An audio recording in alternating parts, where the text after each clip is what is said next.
Was geschieht, wenn jemand für ein Verbrechen bestraft wird, das er noch gar nicht begangen hat? Fenrir war der Wolf, der eines Tages Odin töten sollte. Die Götter kannten diese Prophezeiung, deshalb beschlossen sie, ihn aufzuhalten, bevor die Zukunft eintreten konnte. Doch in ihrem Versuch, dem Schicksal zu entkommen, taten sie genau das, was Fenrir niemals vergessen würde. Das ist die Geschichte eines Wolfes, zweier gebrochener Ketten und eines Versprechens, das einen Gott seine Hand kostete.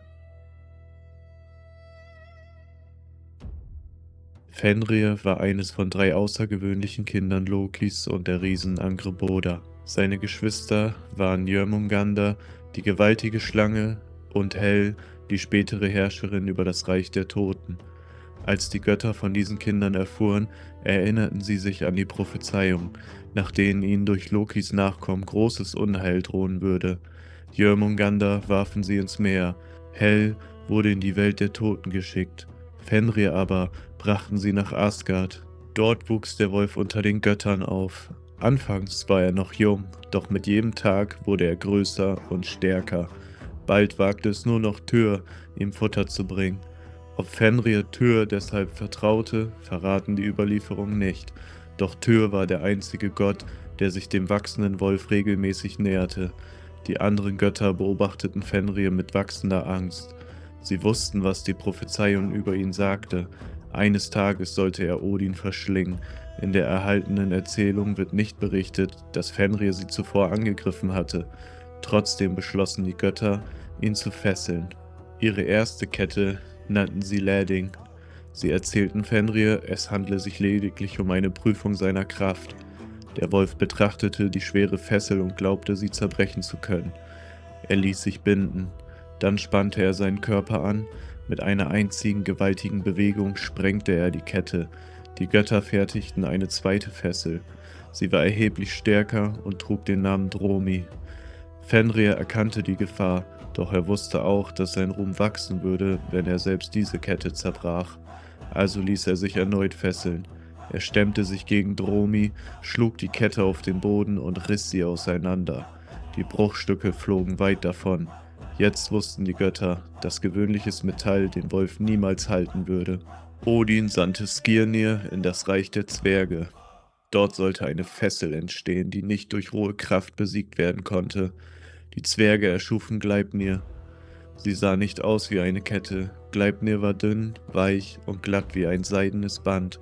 Doch sie bestand aus 6 Dingen, die eigentlich nicht existieren konnten: dem Geräusch der Schritte einer Katze, dem Bart einer Frau, den Wurzeln eines Berges, den Sehnen eines Bären, dem Atem eines Fisches und dem Speichel eines Vogels.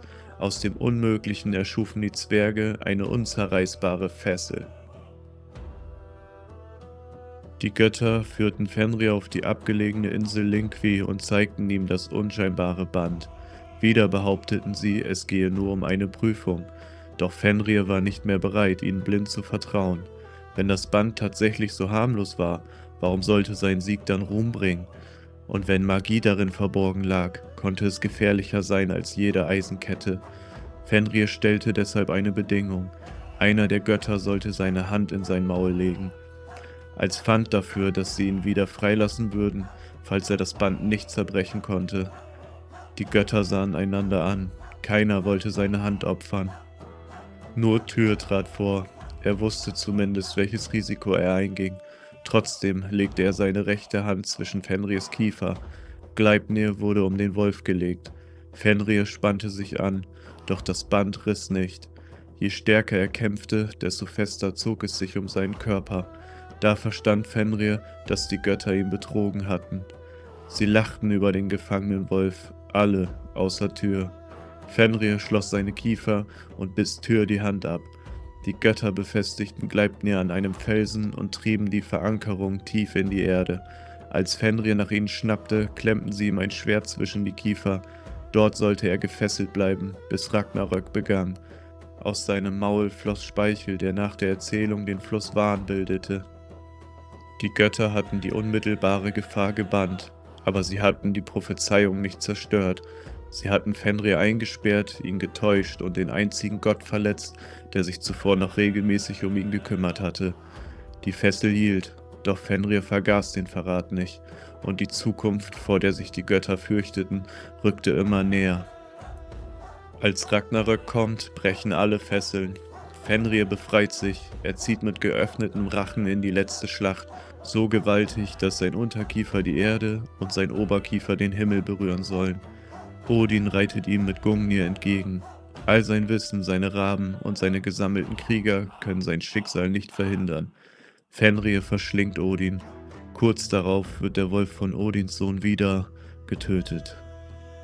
Damit erfüllt sich genau die Zukunft, vor der die Götter sich so lange gefürchtet hatten. War Fenrir also von Anfang an ein Monster? Oder machten die Angst der Götter, ihre Täuschung und seine Gefangenschaft ihn erst zu ihrem erbitterten Feind? Die alten Quellen geben darauf keine eindeutige Antwort. Vielleicht liegt genau darin die Stärke dieser Geschichte. Die Götter kannten ihr Schicksal, sie versuchten es zu verhindern, und jeder ihrer Schritte führte sie näher zu seiner Erfüllung. In der nächsten Folge geht es um Tyr, den Gott, der als einziger mutig genug war, seine Hand in Fenrirs Maul zu legen. Doch sein Opfer war weit mehr als nur eine Verletzung.